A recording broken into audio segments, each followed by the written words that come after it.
Hello and welcome to the summer garden tour here at Rancho Guardados. It is early July, it is hot, it is getting dry, and we went a little overboard this year with all the plants. So let me walk you through it. Let me take you here to the potato patch, which is still looking really good. At the upland cottage, they have all withered and died, but here they're still growing. The climbing beans are now at the end of their life, producing a few beans that we might save and dry. As we move to the dragon fruits, we have a few fruits forming, and that one pollinated, a couple new buds forming as well. So I've trimmed a lot of the branches earlier in the season. Here we have a row of cantaloupe and a lot of flowers. This plant is very healthy, very happy. It's been growing for a while, but I haven't seen much activity, if anything has been pollinated. And then as you look further, here we are, the first cantaloupe of the year. It's growing nicely in the shade. It's kind of covered up by some leaves, so that's going to grow very nice. Let's work our way to the other side. Here within the fruit trees, we have a lovely surprise this year. All of these pineapple plants are doing really well, one of which is doing extraordinarily well. As you can see, it's forming a head, but it does take a few years.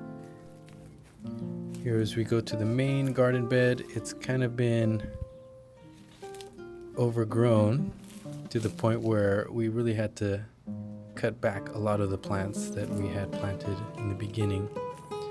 On this side is a lot of peppers, bell peppers, escamillo peppers, shishitos. So they are doing well. Peppers can be planted pretty close together. And along the borders we have tomatoes, which I thought were Roma tomatoes, but turns out they may be a different type. Here on the other side was a patch of tomatoes that we had planted very close together. There was 3 rows of 5, but I had to cut down the middle row because the foliage was just covering the soil. It was creating a microclimate in which it was getting very humid, very hot. Things were growing, not good things, and the fruit was rotting prematurely. So I cut the middle row to save the rest of the harvest, and it looks like I have done just that. The tomatoes are now ripening. There's no damage on them, and for a second I thought I had lost the whole tomato harvest, but I managed to save the rows on the outside. So now that there's more sunlight, airflow, there's a little bit more hope within this tomato bed.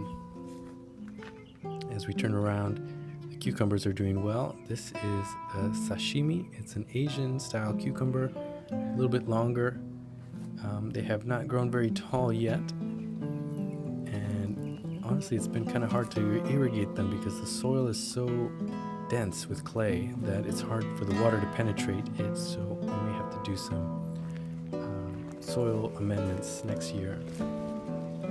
The carrots are also densely packed. I've been meaning to thin them out, but I haven't got around to it. These flowers are absolutely lovely. I'm so happy that I bought a wildflower mix and just sprinkled them along the border of the garden because it really adds a lot of beauty, a lot of pollinators, and color, vibrancy. Here are the onions, which are all going to flower and seed. And then to the right of the onions, we have another little pepper patch. A lot of little peppers, poblanos and escamillos. It's pretty thick in here, and we try to pick them regularly to allow them to continue producing more flowers and fruits. I love peppers, especially in the summer. Very easy to grow in warmer climates, so we take advantage of where we are in Southern California to grow a bounty of peppers. Here the cilantro going into seed, which is now coriander. As we make our way to the back,